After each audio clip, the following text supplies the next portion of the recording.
pauvreté, moi je suis bénévole de secours populaire et ma réponse est clairement, ce ne sont pas les associations caritatives qui vont le faire. Dans un premier temps, elles sont nécessaires parce que il y a des besoins immédiats, mais les deux jeunes qu'on a vus là, il me semble que s'il y avait eu au départ les pouvoirs publics avaient pris en charge ces jeunes qui avaient des difficultés familiales, etc., on n'en serait pas où on en est. Donc moi, la question que je me pose, y compris au Secours populaire, c'est comment on passe de l'aide immédiate et nécessaire à l'éradication de la pauvreté. Et dans beaucoup d'associations, ce propos, enfin, éradiquer la pauvreté, ce n'est pas à l'ordre du jour. J'ai même l'impression que parfois, les gens, ça les arrange un peu. C'est très méchant ce que je dis. Mais ça les arrange un peu qu'il y ait des associations caritatives, les bénévolats. Mais il y a aussi les pouvoirs publics que ça arrange. Parce que on s'est rendu compte, moi je me suis rendu compte au Secours populaire, que par exemple, l'aide aux migrants, les cours de français pour les migrants, on se décharge complètement sur les associations et c'est pas normal. Donc moi je voudrais savoir comment, au lieu de donner le poisson, on apprend à le pêcher. Et je crois que c'est pas les associations qui le feront, malheureusement. Non. Alors, et puis après, je pense là et après. Alors justement, je me suis posé la question et par hasard, dans mes amis, c'est assez curieux d'ailleurs, j'ai un ami argentin qui est vice-président de la Banque d'investissement africaine. Ne me demandez pas comment, pourquoi, je serais obligé de vous tuer si je vous le révélais. L'idée, c'est que, et je lui ai posé la question, quand on travaillait sur les assises de la pauvreté, ce que tu mets en place sur le continent africain pour le développement du tiers-monde, enfin qu'on appelle pays en voie de développement, hein, parce qu'on reste pudique, est-ce que ça pourrait s'incarner dans le quart-monde? Il m'a dit, je vais y réfléchir. Et après, j'ai coupé le téléphone, donc vous n'aurez pas la réponse ce soir. Ghislaine, moi je suis institutrice en maternelle à Perpignan. Cette pauvreté des jeunes, non, c'est pas la pauvreté que je côtoie, hein, même si je sais qu'elle existe. Elle est pour moi, c'est pas une découverte. Mais je côtoie une autre pauvreté, c'est la pauvreté des familles en situation précaire. Là, j'ai été choquée, d'abord un premier point, j'ai été choquée que pour un contrôle judiciaire, qu'il n'y ait pas de solution, c'est-à-dire que ce jeune-là, eh ben, on casse son rêve, et je ne comprends pas du tout, c'est choquant. Sur les familles en situation de précarité que je connais, donc que je côtoie, je vais vous donner quelque chose de complètement pratique. Il y a les gamins qui mangent à la cantine en maternelle, hein, donc 2 ans et demi, 3 ans et demi, 5 ans, mais au-delà, hein, qui mangent à la cantine et les parents qui n'ont pas payé, on nous demande du jour au lendemain, à nous enseignants, aux ATSEM, au personnel, au directeur d'école, à la secrétaire, eh ben d'appeler les parents et de leur dire bon, ça y est, c'est fini, aujourd'hui on ne le prend pas. Donc il y a 1 ou 2 jours, ça a été l'ébullition dans ma petite école, parce que on ne peut pas le faire. On ne va pas faire ce sale boulot. Donc la question pratique pour moi, c'est on arrête là. Hein. On arrête, les gamins, ils doivent manger, ça doit être gratuit. Je m'en fiche, moi. Voilà, c'est cette précarité-là que je vis. Sans vous parler de la précarité au niveau des logements insalubres, etc. Et nous, ces enfants-là, on les récupère dans nos écoles, dans un très très mauvais état.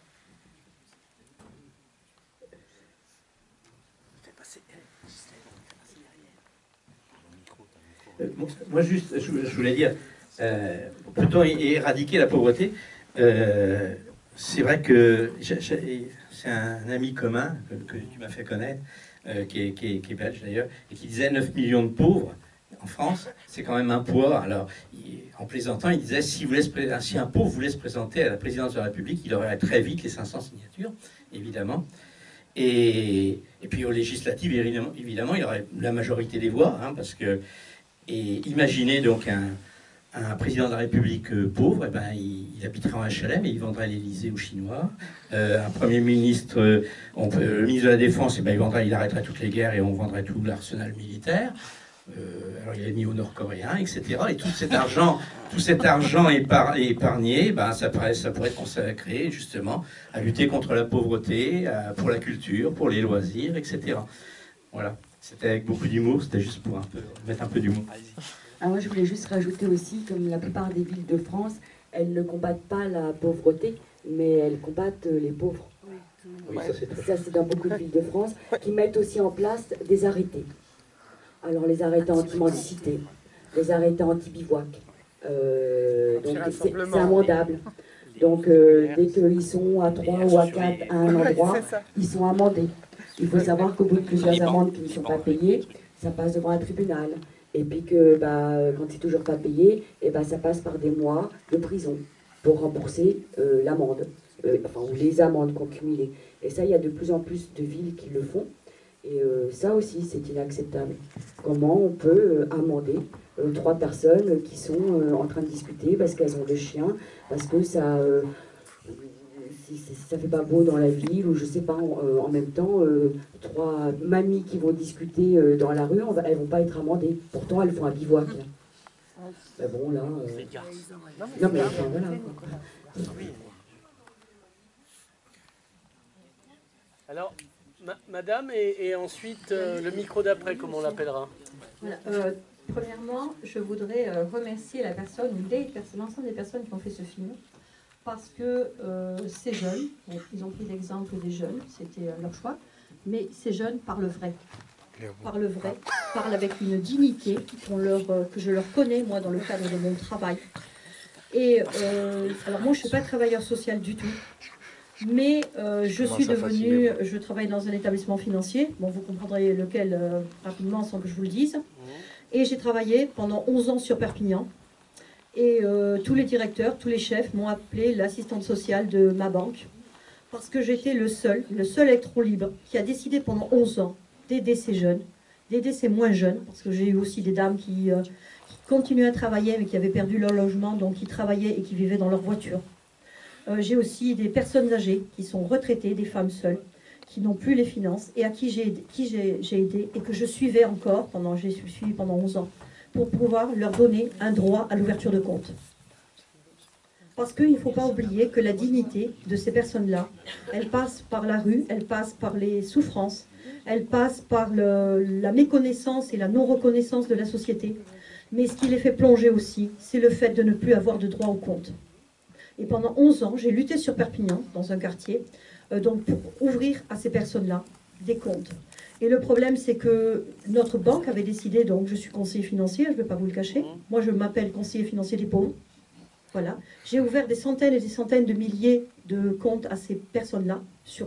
D'ailleurs, j'étais tellement pistée et repérée que la Poste a été obligée, vous le savez, de me mettre à l'ombre. Voilà. On m'a même l'année dernière enlevé mon ordinateur, mes connexions et tout ça et tout, pour que j'arrête. Et notre métier ne sera pas poursuivi, parce que en 11 ans sur le département et sur la ville de Perpignan, surtout, c'est là où on officiait, mes collègues et moi, qui ont 100 rendez-vous, on a subi tellement d'agressions verbales, même jusqu'aux agressions physiques de ces personnes-là, et d'autres même, parce que les agressions, ça peut venir de n'importe quel milieu.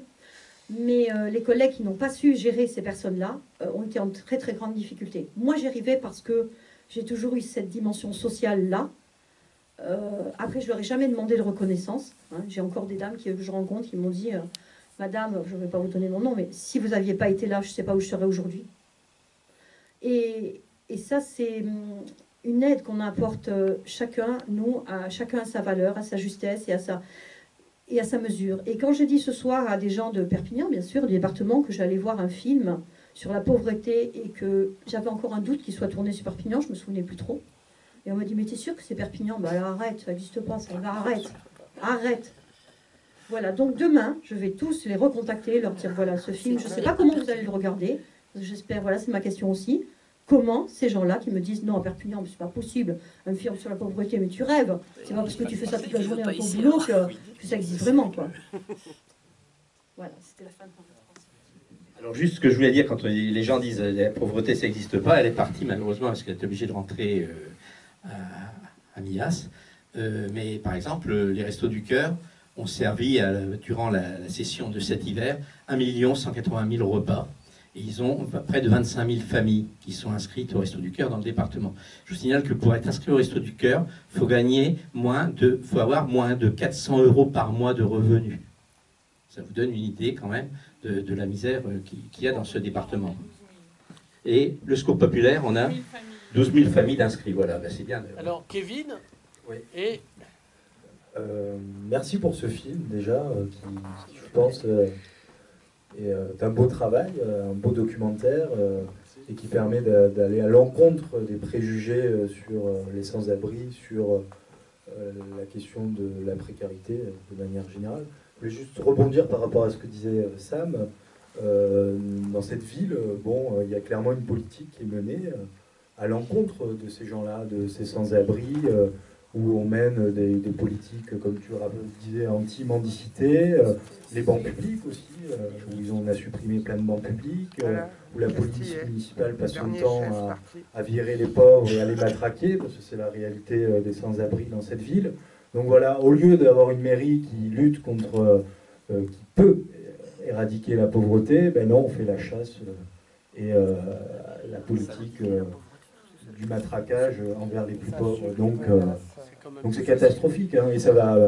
La précarité aussi, ça commence aussi dans les quartiers, quoi. Je veux dire, moi j'habite Saint-Mathieu, il y a 60% de logements vides dans l'îlot Saint-Mathieu. Alors après on nous dit qu'il n'y a pas de logement, les logements ils existent, il y a la loi de réquisition de 45, appliquons-la, quoi. Je veux dire, si on veut régler le problème, on peut. Il y a les lois qui sont là, il suffit d'une volonté politique, comme nous disait Françoise, hein, et qu'à un moment donné, il faut mettre les moyens si on veut réellement. Mais finalement, comme disait quelqu'un du Resto du Cœur, ça arrange les pouvoirs publics, ça arrange la classe politique, ça arrange les gens qui sont au pouvoir, et avec M. Macron, alors c'est encore plus long. Oui, on peut éradiquer la pauvreté, en effet, en y mettant les moyens et la volonté politique, puisqu'on sait que tous les minima sociaux sont inférieurs au seuil de pauvreté. Alors, pour ne citer que Macron, il propose effectivement de porter le minimum vieillesse de 800 à 900 €. Alors ça peut paraître, pour des personnes qui ont ce niveau de revenu, c'est énorme, hein. 100 € de plus par mois, c'est énorme. Néanmoins, ça restera en dessous du seuil de pauvreté. Et la pauvreté, elle existe, elle est même héréditaire. Parce que je pense que quand on est NAIT, dans une famille pauvre, on a peu de chances d'en sortir. Parce que ces jeunes qu'on vient de voir, je pense qu'ils ne sont pas devenus pauvres en arrivant à Perpignan. Je pense on ne connaît pas leur histoire précédente, mais s'ils ont quitté leur famille, s'ils ont quitté leur région, c'est sans doute dans l'espoir de vivre mieux ailleurs, au soleil, puisqu'on dit que la misère est plus supportable au soleil. C'est peut-être tout simplement ce rêve-là qu'ils ont eu. La réalité, elle est effectivement tout autre, parce que on ne leur donne pas les moyens. Je note ce que tu as remarqué tout à l'heure. Pour un simple contrôle d'identité, un simple contrôle judiciaire, il est reparti en prison. Oui, c'est ça. C'est la réalité. Moi, je l'ai connu autour de moi. Hein. Les employeurs qui les ont employés, alors ils étaient franchement odieux, l'un comme l'autre. Quand on est déjà en rupture, familiale, et qu'on doit subir ça pour réussir à se réinsérer, c'est insupportable, il est vrai qu'on ne donne pas les moyens. Alors, c'est ce qui a été remarqué, effectivement, c'est tout le travail des associations caritatives qui est... Si elles n'existaient pas, ce serait pire, mais c'est vrai qu'elles sont aussi un faire-valoir pour le gouvernement qui se repose sur les associations caritatives au lieu de prendre ses responsabilités. Oui, non, moi je voulais juste rajouter que certes, la mairie de Perpignan fait la guerre aux pauvres, préfère armer les policiers jusqu'aux dames plutôt que de consacrer de l'argent à à répondre à des besoins humains. Ceci étant dit, on est en train, d'abord, on est dans une politique qui fabrique toujours un peu plus de pauvres, qui jette encore un peu plus de jeunes dans la précarité chaque jour. Et à divers motifs de recherche de profit, de compétitivité, etc. Mais ce que je voudrais dire, c'est que parmi les situations qui font que désormais les collectivités locales, qu'elles soient communes, qu'elles soient conseil départemental, qui est chargé en grande partie de la solidarité, ben, avec la meilleure volonté du monde, même quand on l'a, au vu de la diminution des dotations données aux collectivités, là, ça va être de plus en plus difficile de pouvoir répondre à des besoins humains et sociaux qui sont, eux, par contre, en grande augmentation. Donc je crois que on est, et chacun à son niveau et de sa place, doit vraiment se mobiliser parce que l'argent, il y en a, on le sait, il y a des dividendes et des milliards d'euros qui sont distribués tout le temps aux mêmes. Il y a 80 milliards d'évasion fiscale dans notre pays. Je crois que si on ponctionnait sur ces sommes-là, il y a largement de quoi répondre aux besoins humains. Et de toute façon, il n'y a pas d'autre solution que ça. Donc j'en reviens sur mon histoire de volonté politique et de mesures à prendre qu'il faudra à un moment ou à un autre imposer. Certes, la situation aujourd'hui n'est pas phénoménale, mais de toute façon, c'est cet objectif-là. Parce que tant qu'on ne changera pas ça, ben, il y aura de plus en plus de pauvres et ça va s'aggraver. Donc je crois que, enfin, moi en tout cas, la mobilisation à tous les niveaux, qu'elle soit pour des citoyens, associatifs, pour des personnes qui sont auprès déjà en difficulté, qui les aident aujourd'hui et sans lesquelles ce serait encore pire pour eux, je crois que tout le monde doit s'y mettre. Pardon. Alors, allez-y. Bonsoir.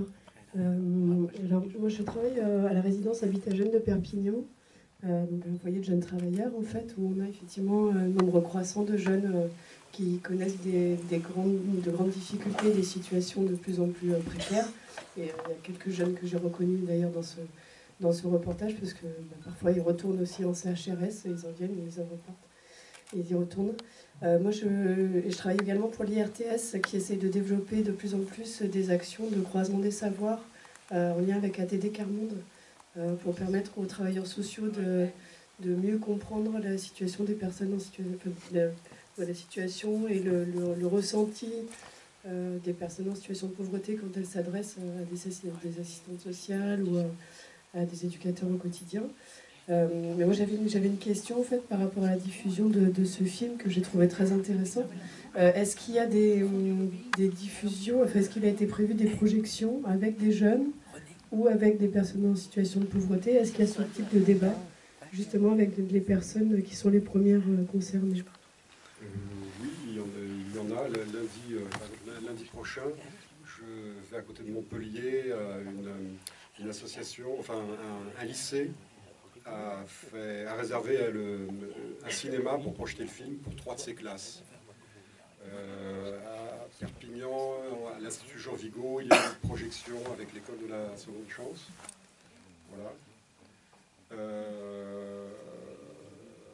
Il y a des choses, c'est très, je cherche mes mots, pardonnez-moi, c'est pas très organisé, parce que donc il y a le film, généralement, il génère pas mal de débats, et ça marche bien, entre guillemets, donc par certains profs, certains membres d'associations, ils se passent l'info, et puis un beau jour, on m'appelle, voilà, donc je fais ça avec beaucoup de plaisir, évidemment, parce que c'est fait pour être partagé. Mais sinon, vu que c'est un film qui s'est fait dans une économie complètement improbable, donc tout ça n'est pas très organisé. Donc voilà, d'ailleurs j'ai un peu de mal à en parler, mais ça c'est après-demain, peut-être que je vais aller ailleurs, j'en sais rien. Voilà. Parce qu'en fait, pour vous expliquer l'histoire de ce film, les diffuseurs, je travaille plutôt pour le service public, pour France 5 particulièrement et Arte, et personne n'a voulu de ce projet. Donc à un moment j'ai ressenti, en restant simple, une nécessité citoyenne de le faire quand même, quoi. Voilà, j'avais pas d'aigreur par rapport, c'est dans notre métier, on a l'habitude, on se fait souvent refuser des projets, donc voilà, donc ça je pouvais le comprendre, mais j'avais quand même envie de le faire, et donc j'ai pu le faire avec TV Sud, mais qui ne donne pas d'argent, qui donne juste le droit, le fait que ce soit un diffuseur, ben, ça déclenche quelques aides, mais en fait ça s'est fait dans une économie pire qu'improbable, quoi. Et donc tout ce qui va derrière l'organisation, la diffusion, pardon, pour répondre à votre question, est aussi un peu improbable. Mais bon, voilà.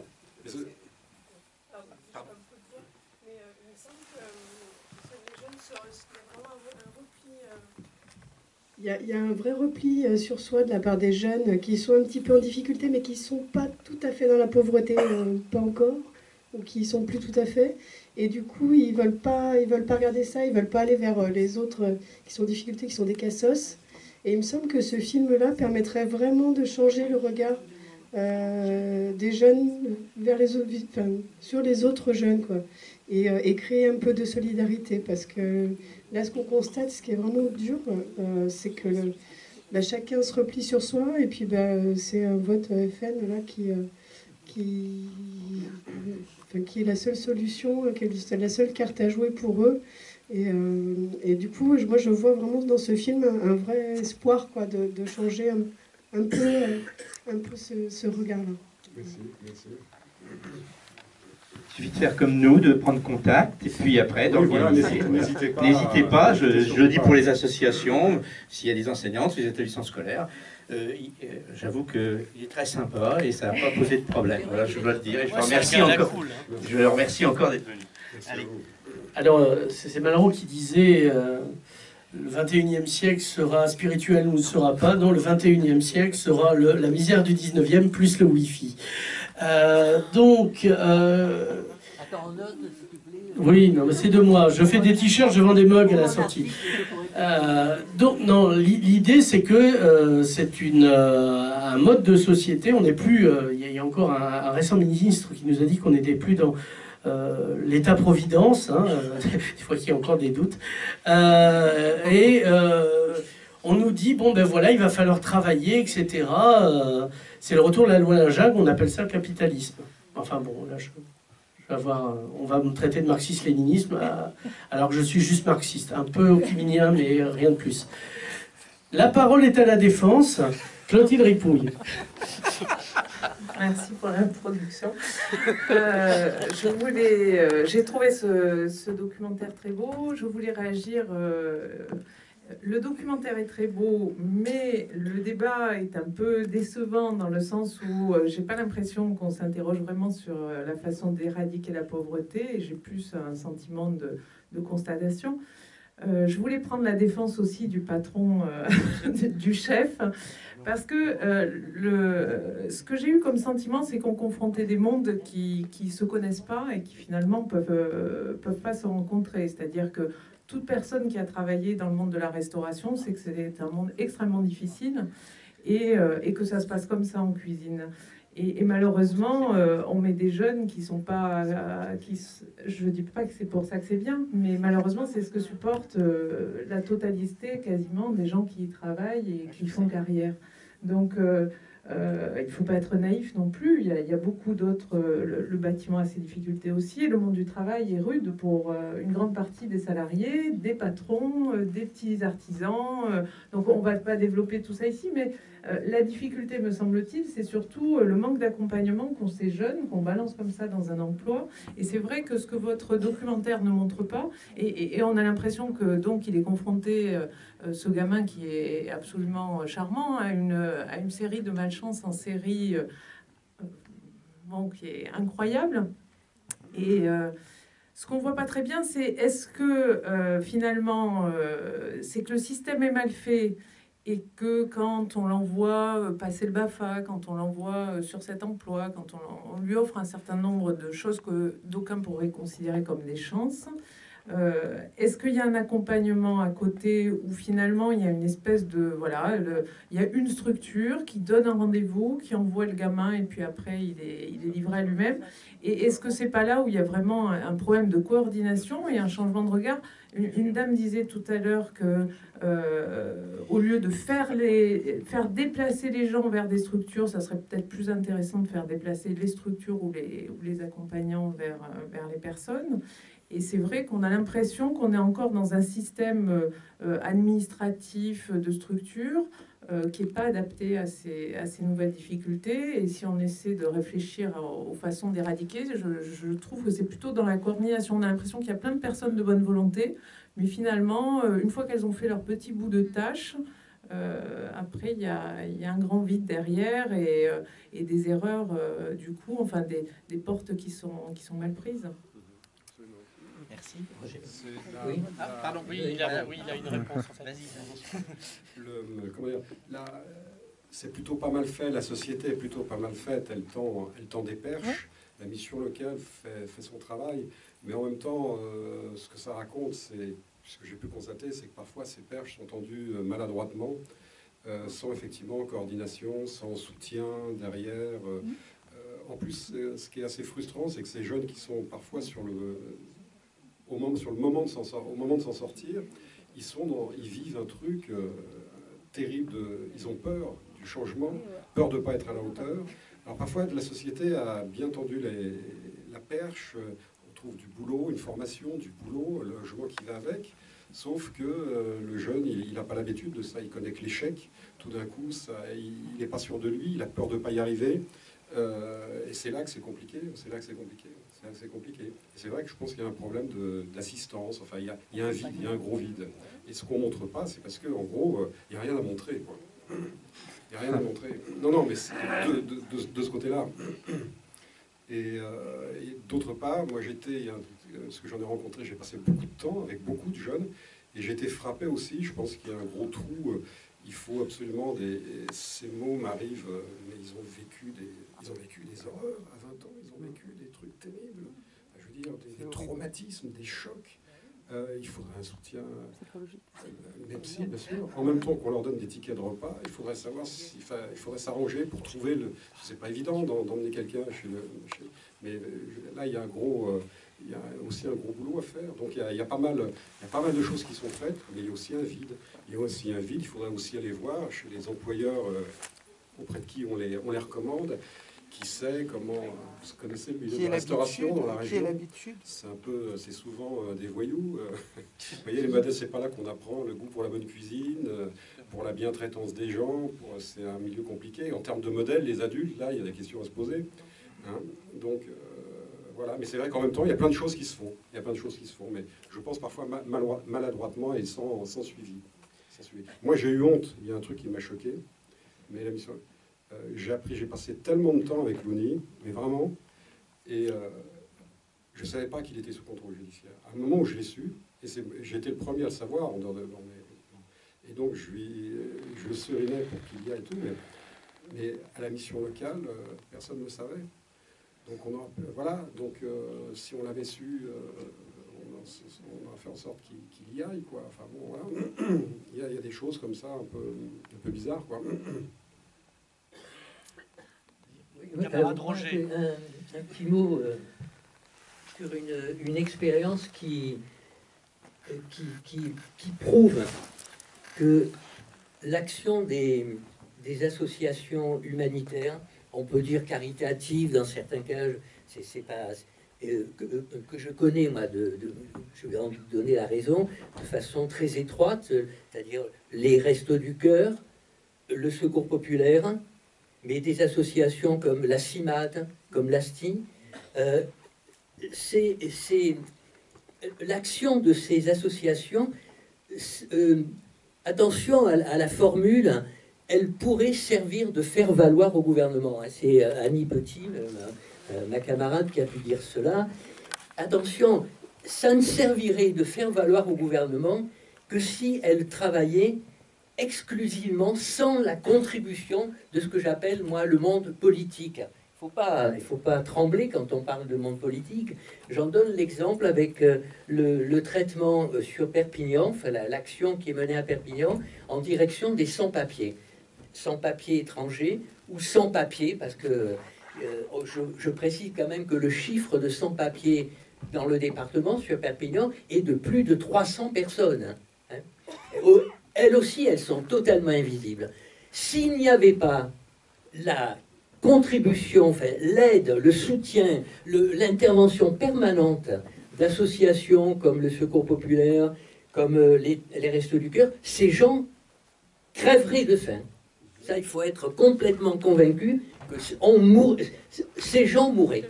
Mais la manière de valoriser tout cela, ça passe par l'action politique. Et c'est pour ça que sur Perpignan, depuis 2003, un petit peu avant 2003, a été créé un collectif qui s'appelle Collectif de soutien aux sans-papiers, qui regroupe ces associations caritatives humanitaires et des associations syndicales et politiques. Et là, il y a une efficacité.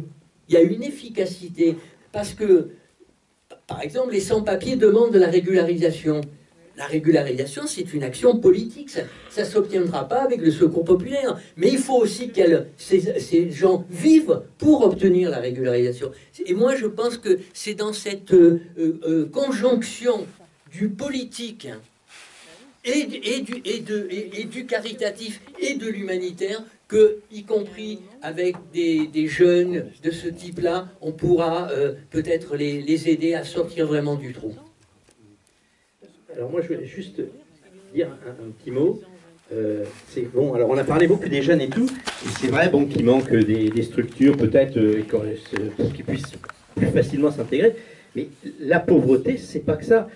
Et la pauvreté, c'est aussi ces familles où les gens travaillent, ont du travail, mais ils travaillent quoi, 24 heures par semaine, ils touchent un tiers du SMIC, et ils ne peuvent pas vivre. C'est-à-dire que c'est beaucoup plus général. Et là, c'est pas un problème, je dirais, de lien et de réinsertion. C'est un problème tout simplement qu'on ne donne pas les moyens de vivre. C'est-à-dire que les salaires sont pas assez hauts, ils sont payés à coups de lance-pierre, on ne donne pas assez de travail alors qu'il pourrait y en avoir.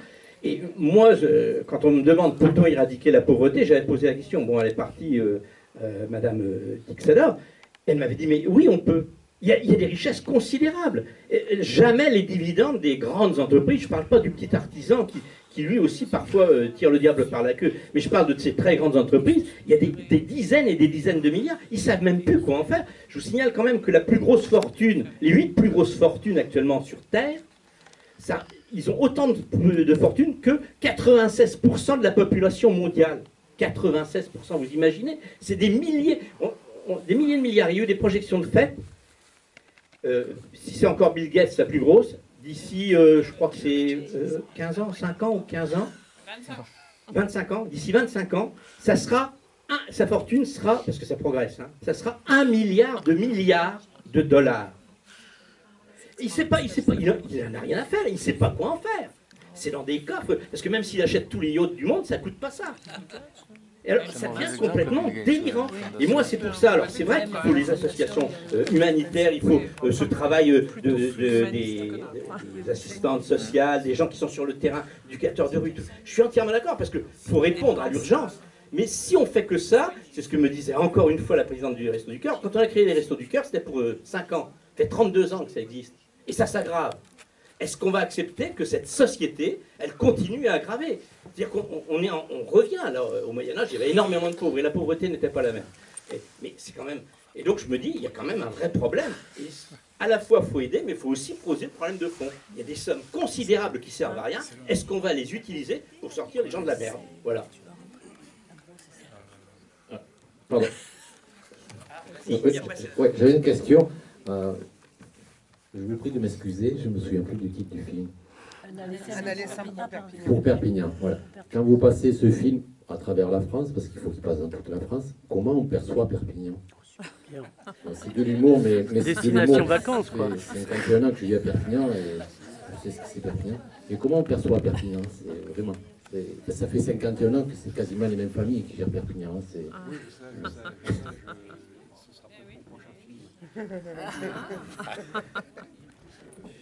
Je ne peux pas vous répondre à ça. Malheureusement, je n'ai pas encore fait ce tour de France que vous décrivez. Donc je ne peux pas vous répondre. Voilà. Moi, je voudrais juste rajouter quelque chose. Moi, je voudrais juste rajouter trois petites choses. Je suis super bavarde. Tout à l'heure, il y a une dame qui disait que les jeunes étaient de plus en plus flippés et qu'ils votaient FN, tout ça. Moi, je dirais que les jeunes, il y a des consciences qui se réveillent de plus en plus et qu'aujourd'hui, dans la rue, il y a de plus en plus de collectifs de citoyens jeunes, notamment à Perpignan. Il y a de plus en plus de jeunes qui ne sont pas associatifs, d'autres qui se mettent en association, mais certains qui ne sont pas associatifs, qui préparent des repas, qui passent du temps avec les gens, qui l'après-midi, le dimanche, le samedi, vont, récupèrent des légumes, font des compotes, vont. Et c'est des citoyens. Et je trouve que c'est génial. Le monde associatif, il est important, mais le citoyen debout, ça, c'est encore plus important. Donc je pense qu'il y a des consciences qui se réveillent et que la jeunesse, elle se bouge. Elle se bouge vraiment. Après, on parlait aussi de travail, que les personnes ne tenaient pas dans la durée. Le problème de notre société, et malheureusement, pour travailler aussi dans des assos, je connais aussi le problème, c'est qu'on va nous demander de les accompagner sur un emploi. Donc les emplois aidés, les contrats à mi-temps, enfin un emploi précaire mais un emploi. Sauf qu'on oublie qu'en face de nous, on a une personne qui a un parcours et que parfois il y a d'autres choses, il faut accompagner autrement pour pouvoir accéder à un emploi. C'est-à-dire qu'avant ça, il y a certainement des choses à travailler avant d'amener à l'emploi tout de suite qui peut emmener à l'échec. Après, je voulais juste aussi rajouter, je suis en contact avec le collectif des morts de la rue de Paris, qui, elle, recense chaque année les morts qu'il y a eu en France. Et en France, en 2016, il y a eu 501 personnes décédées qui ont été recensées. Donc 501 n'est pas le chiffre exact, c'est seulement un recensement. 501 personnes qui sont décédées dans les rues de France. Voilà. On ne meurt pas de faim, mais on meurt de froid, ou on meurt de maladie, parce qu'on ne peut pas se soigner, etc.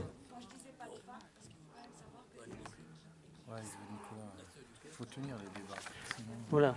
Alors, on est plus proche de la fin que du début. Hein. Voilà. Juste un petit mot. Alors, soyez très court, parce que bon, ça va s'arrêter faute de combattants. Voilà. Oui, bonsoir. J'en profite qu'il y a des amis des services sociaux. Je suis à Télé Carbone, d'Agir pour la dignité. Et on suit une famille qui est actuellement dans un appartement insalubre, où il y a des inondations, où il y a une menace d'explosion de gaz, il y a une menace d'incendie. Et qu'est-ce qu'on peut faire pour cette famille, cette dame, elle menace de se suicider.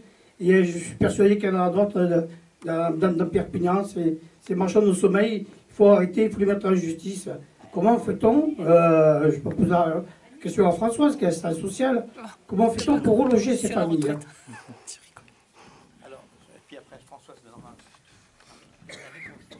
Juste pour rebondir sur la question de la jeunesse, enfin moi je pourrais dire qu'il y a plusieurs jeunesses aussi. Hein. Je veux dire, il y a une jeunesse qui est majoritaire, hein, qui est précaire, et je pense qu'elle est majoritaire. Je veux dire, de cette génération, j'en fais partie, qui connaît les contrats pourris, les contrats précaires, les temps partiels, et la génération à 600 € par mois. Hein. Je veux dire, le CDI, les 35 heures, ça fait longtemps que... il suffit de voir les chiffres de l'INSEE, hein, je veux dire, soyons clairs. Et après, pour revenir, alors c'est vrai qu'il y a une jeunesse qui est dans le désespoir, qui vote Front National, mais avant tout, il y a une jeunesse qui a de l'espoir. On l'a vu ces dernières élections, je veux dire, où Mélenchon arrive en tête chez les jeunes, quand même, je veux dire, il faut quand même le dire. Il est premier, en deuxième, il y a l'abstention, et en troisième, il y a le vote Front National. En 2012, c'était pas le cas, quand même. Je veux dire, c'était le premier vote des jeunes, c'était l'abstention, et après le Front National. Et après, François Hollande, peut-être. Enfin voilà, je veux dire qu'il y a une jeunesse qui prend conscience des choses, qui a une prise de conscience écologique, une prise de conscience sociale, et qui agit, et qui n'est pas forcément, je veux dire, comment on a une vision parfois caricaturale, assez télévisée de la jeunesse qui passe son temps sur WhatsApp, qui passe son temps sur les réseaux sociaux, mais certes, on passe notre temps sur les réseaux sociaux, mais on agit aussi, enfin, l'un n'empêche pas l'autre. Moi, je vous propose qu'on arrête là quand même. J'ai trouvé que le débat quand même avait permis un échange très intéressant. Je remercie encore Bertrand Schmitt d'être venu.